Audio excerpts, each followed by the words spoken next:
Olha só, hoje eu reservei para vocês, para gente entender um pouco o Enem em relação a questões, tá?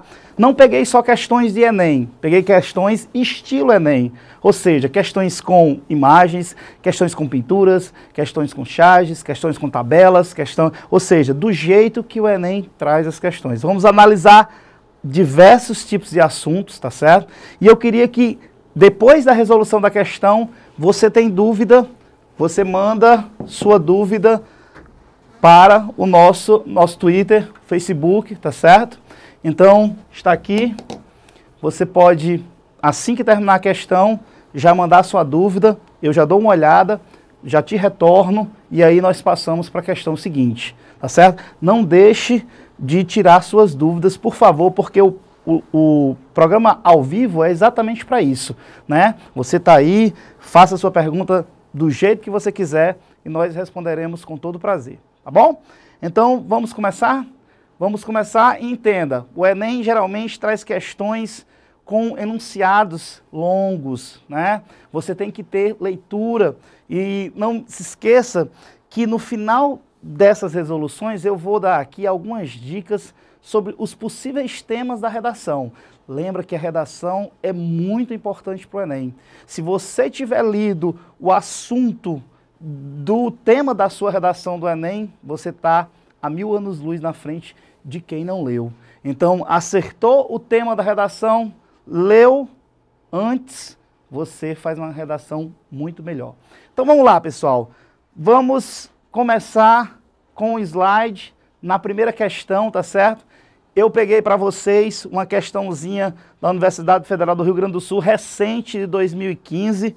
O slide está na tela, é de uma imagem, de uma pintura, tá? É uma questão sobre escravidão, até para a gente resolver questões sobre o assunto que a gente viu na última aula. Se você olhar aí no nosso site, você vai ter uma aula sobre a escravidão colonial do Brasil, que foi a minha última aula. Hoje, resolução de questões. Então vamos lá. Primeira questão, slide na tela, dei uma olhadinha nessa imagem, tá certo? Uma imagem de um cara que vem para o Brasil, é um dos grandes pintores que vai mostrar o cotidiano do Brasil. Se eu tivesse que dizer para vocês, nessa época, na história do Brasil, os dois pintores que vão mostrar o cotidiano, principalmente da escravidão no Brasil, um seria o francês Debré e outro o alemão desse quadro chamado de Rugendas ou Rugendas, tá certo?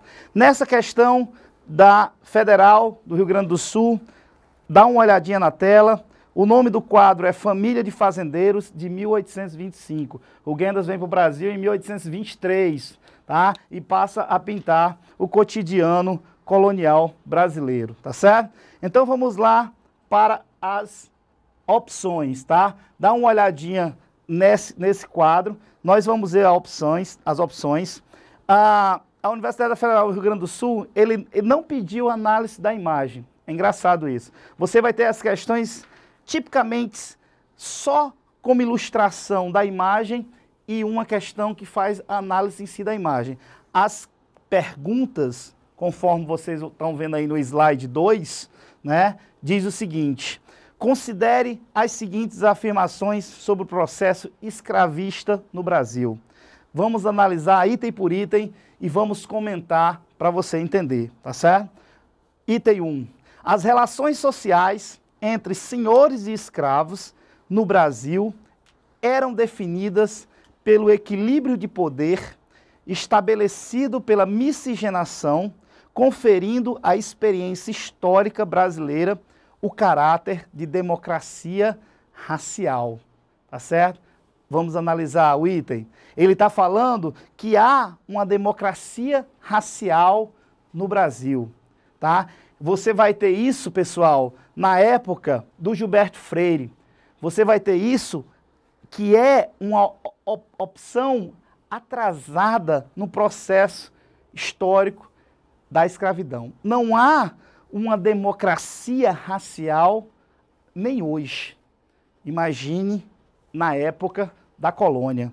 Não há uma experiência, a experiência de miscigenação até é possível, mas não em um caso de democracia racial. Então, essa opção 1, com certeza, estaria falsa por causa disso. E olha onde tem equilíbrio de poder estabelecido pela miscigenação. Não há um equilíbrio de poder, tá? Há o senhor de escravo que manda no seu escravo, que é um objeto comprado, tá certo? O escravo, lembra, não tem condição de humano nesse período. Então não vai ter, no caso, um equilíbrio de poder. Então essa opção nós podemos considerar falsa. Vamos para a opção número 2. Os africanos deportados da África para a América,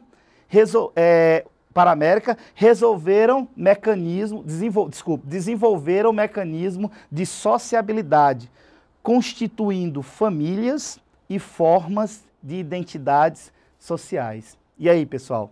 Os africanos que vinham da África aqui para a América, o Brasil e para outras regiões da América, desenvolveram mecanismos de sociabilidade, o que vocês acham? Construíram famílias e formas de identidade social? Sim, pessoal. Uma das formas de resistência do negro, olha que coisa interessante, ele casava aqui no Brasil exatamente para dificultar que o seu dono vendesse a sua família. Então, era um mecanismo bem interessante que o negro tinha aqui no Brasil. Ele não perdeu a sua identidade, tá? O branco até tentou fazer isso, mas ele resistiu. Ele resistiu, por exemplo, na religião com um certo sincretismo, a gente vê muito isso na Bahia, né? Ele pegava os santos da Igreja Católica e associava aos seus deuses lá da África. Ou seja, ele não deixa de cultuar os seus deuses, apenas ressignifica no lance das imagens da Igreja Católica. É o que a gente chama hoje de sincretismo religioso. A questão de casar, a questão de construir uma família, a questão de ter filhos, é exatamente a questão de dificultar com que aquelas pessoas que estão próximos a ele, que sejam vendidos. Então, essa opção número 2 é uma opção verdadeira. Então você pode botar um V aí na opção número 2. E a 3 fala sobre exatamente a lei que vai libertar os escravos. A Lei Áurea, que diz o seguinte: a lei, além da emancipação dos escravos, ou seja, além da libertação dos escravos, decretava uma série de benefícios sociais e políticos para os libertos. O que você acha? Quando a princesa Isabel decretou o fim da escravidão, ela tinha um plano para inserir todos esses escravos libertos dentro da sociedade brasileira. Ora, meus queridos, se você viu a última aula que nós tivemos aqui sobre escravidão brasileira, quando eu toquei nesse assunto, eu falei que não houve nenhum projeto. Esse é o problema. Esse é o problema dos negros não respeitarem esse dia da libertação dos escravos. Eles comemorarem muito mais o dia da consciência negra, porque a princesa Isabel, juntamente com as pessoas que estavam ao seu redor, não fizeram um projeto para poder inserir os negros libertos dentro da sociedade brasileira. Então, esse terceiro item é um item falso. Então, se você olhar as opções, só tem o item 2 correto. No caso, seria a letra B. Uma questãozinha tranquila. Percebam que a imagem, no caso aí, foi mais para ilustrar. Você não teve nenhum tipo de análise dessa imagem, tá certo? No caso dessa questão aí, ok? Então agora eu queria que vocês entendessem isso.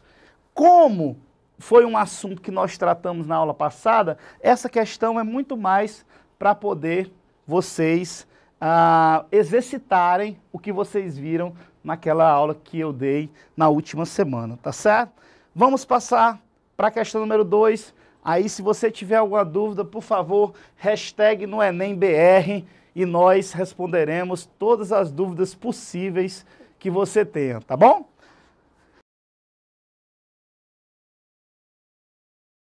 Segunda questão é uma questão da Universidade Estadual do Ceará, uma questão específica do último vestibular 2019.